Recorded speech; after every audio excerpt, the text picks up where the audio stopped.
there can be only... I'm not even going to say it.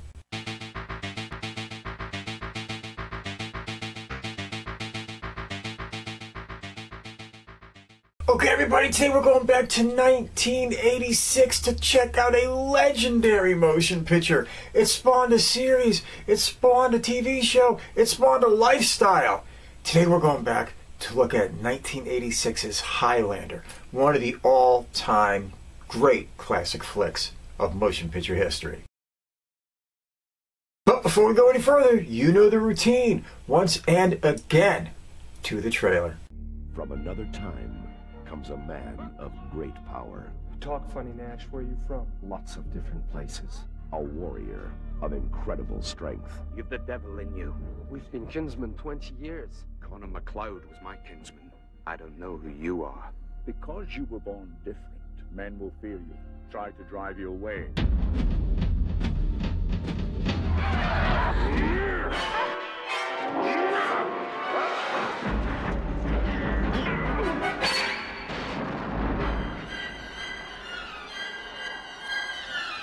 A man uncertain of his future. What you got here, Brenda, is a guy who's been creeping around since at least 1700. It's not possible. And haunted by his past. Wait a minute, Nash. I want some answers. You cannot die, MacLeod. I'm Connor MacLeod of the Clan MacLeod. I was born in 1518 in the village of Glenfinnan on the shores of Loch Shiel. Now I am immortal. A hero who is about to face his greatest challenge. You will always be weaker than I. What can you tell me about a 7-foot lunatic hacking away with a broadsword at 1 o'clock in the morning, New York City, 1985? Not much. For he is not alone. In the end,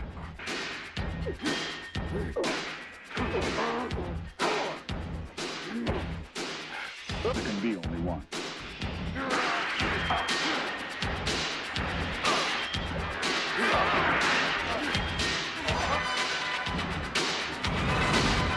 Highlander, there can be only one.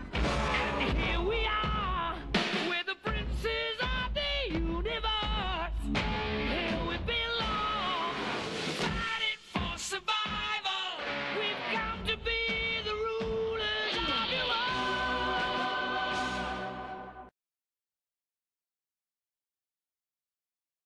Alright, everybody, this motion picture was directed by Russell Mulcahy. Now, he directed other flicks that are really awesome. We're talking he did Razorback. We're talking he did Ricochet and Blue Ice and Silent Trigger and Resident Evil, Extinction, and Scorpion King 2. But a lot of people might forget Russell Mulcahy was famous for directing phenomenal music videos. I mean, he did almost everything for Duran Duran. I mean, he did almost everything for Elton John. He did stuff for people like Spandau Ballet and Bonnie Tyler, Billy Joel, Kenny Loggins, the Motels, Fleetwood Mac. He did the great video Sex for Berlin, and he did my favorite music video of all times, which is Young Turks by Rod Stewart. If you watch that, it's one of the most beautifully shot music videos I think that ever existed in the history of music videos. So, Russell Mulcahy, pew! What more can you say? Okay, playing Connor MacLeod was Christopher Lambert. Now, folks, we're going to have a good time with this. We're talking he was in Greystoke, The Legend of Tarzan. He was in The Sicilian, Night Moves, Fortress 2, which is actually still pretty fun, Beowulf, and Mean Guys, and Mortal Kombat, and The Point Men. I mean, he's been in a ton of shit. I think he runs his own like production company, and some of his movies might be a little bit more the direct-to-video kind, but still, big career, long time, been around forever, and at one point he was married to the hottest chick on the planet, bar none, Diane Lane. Even if he never acted, isn't that a win right there? Okay, playing Juan Sánchez-Villalobos Ramírezl. Sean Connery. I mean, let's be honest, folks. He's James Bond. He'll always be James Bond. It's just the way it is. But he's been in so many other things, it's not even funny at this point. We're talking he's been in stuff like The Untouchables and The Hunt for Red October and Medicine Man and The Presidio and Rising Sun, which gets forgotten and is awesome. The Rock and First Night and Entrapment and Indiana Jones and The Last Crusade and The Anderson Tapes and Meteor, Zardos, which I just talked about in the Q&A not long ago. I mean, come on, it's Sean fucking Connery. That's all you need to know. That's all you need to know. Okay. And playing the Kurgan, and almost stealing this motion picture, by the way, Clancy Brown. List of credits. Huge. We're talking Starship Troopers. We're talking Shawshank Redemption and Blue Steel and Pet Sematary 2 and The Bride and TV shows like, Earth 2 and ER and Breaking News and Carnival and massive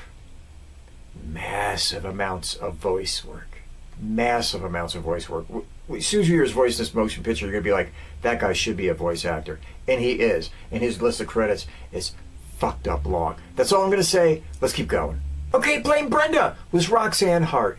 Now, she was in movies like Pulse and The Verdict and shit like that, but really, she's a TV actress, and that's where her career lies. She was in stuff like Medium and Hung and How to Get Away with Murder and The Mentalist and CSI and The Ghost Whisperer and Grey's Anatomy and Oz and ER and Chicago Hope. So, big TV career, been in a lot of stuff. Bless her little heart. Keeps working, keeps going. It is what it is. Okay, playing Heather MacLeod was Beatie Edney. Big TV career overseas, folks. Big TV career. Anyway, she was in stuff like Dressing for Breakfast and Hard Times and Lost Empires and Messiah the Harrowing and Inspector Lewis, A Touch of Frost, The Coroner. So, in a lot of stuff, did a lot of work. Cute as a goddamn button in this motion picture is all I can say about that. Gotta love her. Playing Lieutenant Frank Moran was Alan North. Good career, in some movies, in some film. Let's rock this. He was in stuff like Lean on Me and Glory and Injustice for All and Plaza Suite and The Long Kiss Goodnight. And he was in a lot of TV shows like, Police Squad and Caden Alley and Newhart and The Cosby Show and Hill Street Blues. So he had a really cool career. No longer with us, but a really good actor. You see his face, you're like, yep. Okay, playing Rachel was Sheila Gish. Extraordinarily pretty in her day, folks. And did a lot of TV work overseas. She was in stuff like Helen, Woman of Today, The First Churchills, Anna Karina, Crown Court, Goodbye Darling, Small World, That Uncertain Feeling, Supply and Demand. So, a lot of work, did a lot of stuff. Hey, what more can you say? And playing Detective Bedsoe was Joe Polito. And I did a Q&A not too long ago where people asked me about my favorite character actors and how I forgot to put his name on the list. I do not know. Because this guy was awesome. In massive amounts of stuff, people. We're talking about he was in shit like Miller's Crossing and The Big Lebowski, The Freshman, The Rocketeer, Rima Williams, The Adventure Continues, and Stuart Little, and massive amounts of TV work. I mean, hundreds of credits to this man's name. He was in massive amount of stuff. But to me, he will always be, you're not paying attention, Mr. Gideon. Or no, Mr. Gideon, you're not paying attention. From fucking The Crow. So, is what it is. God bless. Left us a few years ago. Is what it is. But the guy, I mean, his face will be popping up for decades. Okay, everybody, I'm going to try to give you the story to this in 90 seconds or less. And most of you know it already, so let's not knock off the shit. But no matter what. Here we go. Okay, you got Russell Nash, antique dealer, but he's got a secret. Well, not to mere you, but to the rest of the world. He's really Connor MacLeod, and he is immortal. You didn't really know he was immortal until something went a little bit awry on the battlefield one day, and he blatantly gets killed, but doesn't die. His village kicks him out. They think he's got the devil in him. They expel him. He goes off, finds a girl, and then he meets Sean Connery himself, Ramírezl. And he explains to him, hey, you're an immortal. You can't die. Well, unless you get your head cut off. He teaches him how to sword fight, teaches him how to survive, tries to teach him how he has to blend in and not let anybody know, tries to tell him not to get in love and break anybody's heart, blah, blah, blah, this, that, and the other. And he teamed up with him mostly to prepare him for the evil Kurgan, who he kind of met before, who killed him, but didn't kill him fully because he's an immortal. He didn't cut off his head, but whatever. None of that matters. Then, fast forward a few centuries here or there, and you have these guys living in the grand old USA, New York City itself. And they're all converging on the gathering, where they will fight until there is but one left, because there can be only one, and he will win the prize. Ah, ladies and gentlemen, boys and girls, Highlander is such an awesome flick. I've never been a huge fan of movies that jump between two different time periods, or three different time periods, or sometimes four different time periods, where they go from the past to the future to the future to the past, and they're jumping back and forth all over the place. But this movie does it so well and so entertainingly. It fills in the gaps in the stories of this man's life that it just works perfect. From the beginning of the motion picture, where you see him at that wrestling event and everybody's cheering and freaking out around him, but he knows what real violence is, because he saw real violence, real bloodshed. And you can see that none of that even matters to him, because his mind is in a different place. Right from that opening scene, bam, you're captivated by the character and you're like, where are we going to go from here? When you see the trials and the tribulations of his life, from being cast out, his girlfriend turning on him, his brother and people that he grew up with, his brothers, not even acknowledge him anymore because they think he's a different kind of freak or a devil or whatever the hell they think is wrong with him. You grow with the character. You care about the character. And one of the things that hits you so hard about this character in this motion picture is this is somebody who is forced to leave behind everybody he's ever cared or loved about.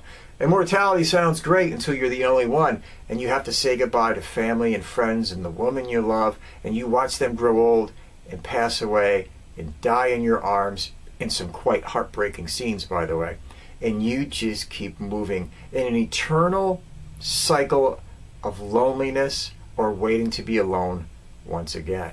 Highlander is one of those fun, adventure, feel-good yet sad motion pictures that was just right in tone, right in vibe, right in message. Yeah, there's parts that are a little bit goofy and hokey and over the top. It's the mid-'80s. I mean, for fuck's sakes, what do you expect?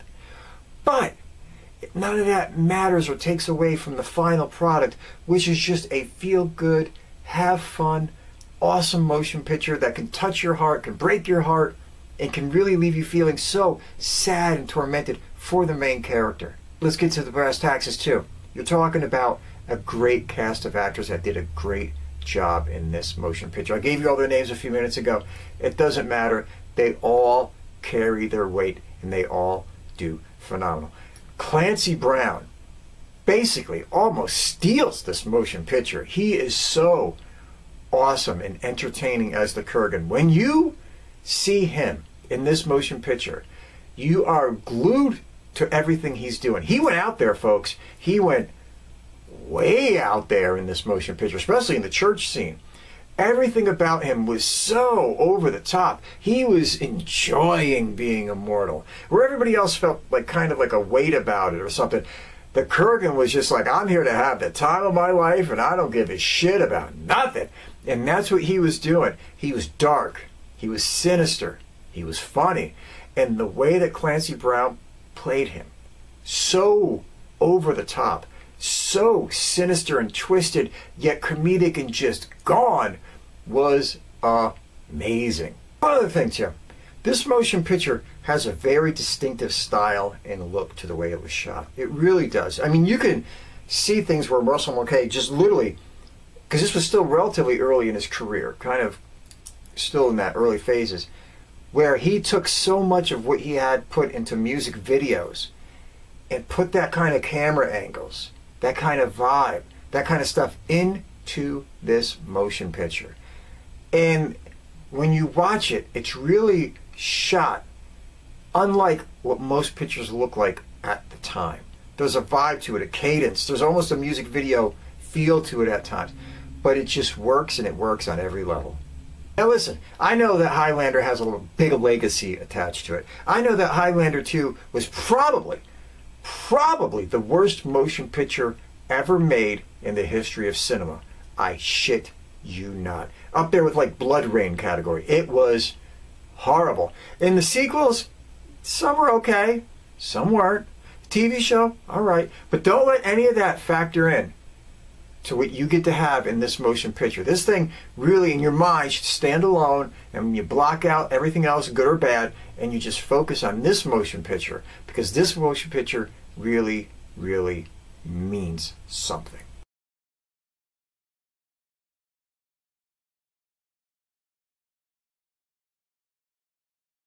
Okay, everybody, you probably know this one. I mean, for the love of God, it's Highlander. If you haven't seen it, for the love of God, get out there and see it. You're talking about, this is motion picture history, folks. Launched a franchise, launched a whole subgenre. It was what it was, and it was amazing. Anyway, get out there, watch the motion picture, have yourself a good time, let me know what you think, and beyond all else, take care of each other, look out for each other, and without question, never at any moment in time take any fucking bullshit from anybody. Peace, y'all. See you soon.